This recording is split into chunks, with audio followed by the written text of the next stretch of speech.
Friends, எல்லாரும் நல்லா இருக்கீங்களா? இந்த வீடியோவில் கத்திரிக்காவை எப்படி ப்ராப்பராக பார்த்து வாங்கணும், எப்படி ஸ்டோர் பண்ணணும் அப்படிங்கிறத தான் தெரிஞ்சுக்க போகிறோம் ஃப்ரெண்ட்ஸ். இந்த கத்திரிக்காய் பார்த்தீங்கன்னா மார்க்கெட்லேருந்து வாங்கிட்டு வந்த ஃப்ரெஷ்ஷான கத்திரிக்காய். கத்திரிக்காவோட காம்பு எப்பொழுதுமே இது போல் நல்லா பச்சையாக இருக்கணும்.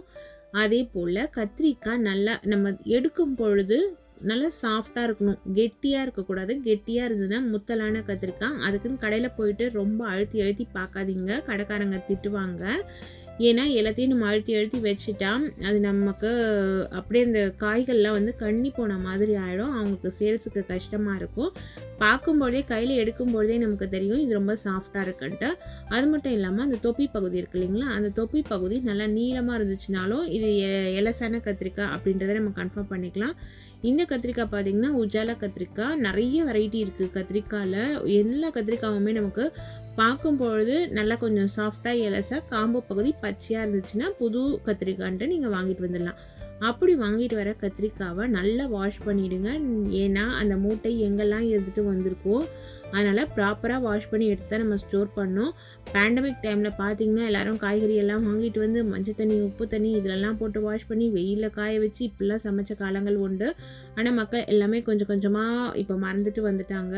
ஆனால் எப்பொழுதுமே மார்க்கெட்லேருந்து வாங்கிட்டு வர எந்த ஒரு காயாக இருந்தாலுமே நீங்கள் வாஷ் பண்ணி ஸ்டோர் பண்ணி வைக்கிறது தான் நல்லது.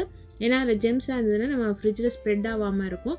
அதனால் கண்டிப்பாக காய்கறியை வாஷ் பண்ணி யூஸ் பண்ணுங்கள். அதே போல் இந்த கத்திரிக்காவை நான் 3 முறை வாஷ் பண்ணிட்டேன். வாஷ் பண்ண கத்திரிக்காவை நல்லா ஈரம் போக காத்தார விட்டுடுங்க. அப்படி இல்லைன்னா ஒரு ஸ்டெய்னரில் போட்டு வச்சுடுங்க. ஒரு கிளாத் மேலே நீங்கள் பரப்பி வச்சிட்டிங்கன்னா கூட அந்த ஈரமெல்லாம் போயிடும். ஈரமெல்லாம் போன பிறகு நீங்கள் ஸ்டோர் பண்ணுங்கள். இதையும் தாண்டி உங்களுக்கு டைம் இருந்ததுன்னா ஒவ்வொரு கத்திரிக்காவையும் நீங்கள் தொடச்சி கூட யூஸ் பண்ணிக்கலாம்.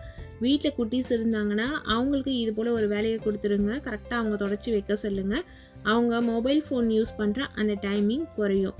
இப்போ இந்த கத்திரிக்காவை நல்லாவே வாஷ் பண்ணியாச்சு. அதில் லைட்டாக தான் ஈரம் இருக்குது. நான் உங்களுக்கு எப்படி ஸ்டோர் பண்ணுறதுன்றதை காமிக்கிறேன். டப்பர்வேரில் தான் நான் ஸ்டோர் பண்ணி வைப்பேன். இந்த டப்பர்வேர் பார்த்திங்கன்னா நான் ஒரு 10 வருஷத்துக்கு மேலேயே யூஸ் பண்ணிகிட்ருக்கேன். இது போல் அடியில் இருக்கும் பொழுது தண்ணி இருந்ததுன்னா கூட அங்கே தங்கிடும். 2 நாளைக்கு ஒரு முறை நம்ம அந்த தண்ணியை இருத்து விட்டுடலாம். இப்போ பாருங்கள், இந்த கத்திரிக்காவை காம்போடு அப்படியே தான் எடுத்து சேர்க்குறேன். காம்பு நல்லா நீளமாக இருக்குது. இது போல் கத்திரிக்காவை காம்புகளோடு நம்ம வைக்கும் பொழுது அந்த இடம் அடைக்கும்.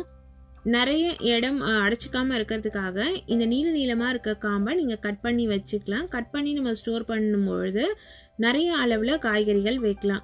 எதாச்சியாக ஒரு நாள் ஃப்ரெண்டோட பேசிகிட்டு இருக்கும்பொழுது அவங்கக்கிட்ட நான் சொன்னேன், இது மாதிரி தான் நான் கத்திரிக்காய் கட் பண்ணி யூஸ் பண்ணுவேன் அப்படின்ட்டு. அவங்க சொன்னாங்க, ஐயோ இந்த ஐடியா எனக்கு இவ்வளவு நாள் தெரியாமல் போச்சு. கவரெல்லாம் போட்டு வைக்கும்பொழுது இந்த காம்பப்பட்டு கவரெல்லாம் கிழிஞ்சிடும். கண்டெய்னர்ஸில் வைக்கும்பொழுதும் இடம் ரொம்ப அதில் பிடிச்சிக்கும். இனிமேல் நான் இதே மெத்தட் ஃபாலோ பண்ணுறேன்னு சொன்னாங்க. அதனால எனக்கும் உங்கள் எல்லாருக்கிட்டையும் இதை ஷேர் பண்ணணும். தெரியாதவங்களுக்கு இது யூஸ்ஃபுல்லாக இருக்கும் இல்லைங்களா அப்படின்னு நினச்சேன். அதனால தான் இதை நான் வீடியோவாக எடுத்து இதே போல் கட் பண்ணிவிடுங்க. எல்லாத்தையுமே கட் பண்ணிவிட்டு நீங்கள் ஸ்டோர் பண்ணி வச்சுக்கலாம்.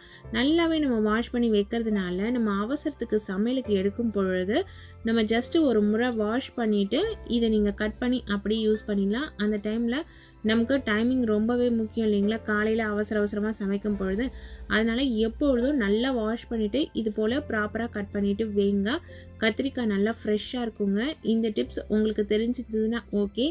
இதை விட வேறு ஏதாவது நல்ல டிப்ஸு கத்திரிக்காவை ஸ்டோர் பண்ணுறதுக்கு உங்களுக்கு தெரிஞ்சிருந்ததுன்னா கமெண்ட் செக்ஷனில் சொல்லுங்கள். நம்ம எல்லாருமே அதை தெரிஞ்சுக்கலாம். காம்பு கட் பண்ண கத்திரிக்காவை டப்பாவில் போட்டு எடுத்து நம்ம ஸ்டோர் பண்ணிடலாங்க. இந்த டிப்ஸ் உங்களுக்கு பிடிச்சிருக்கான்னு எனக்கு சொல்லுங்கள். Thank you friends.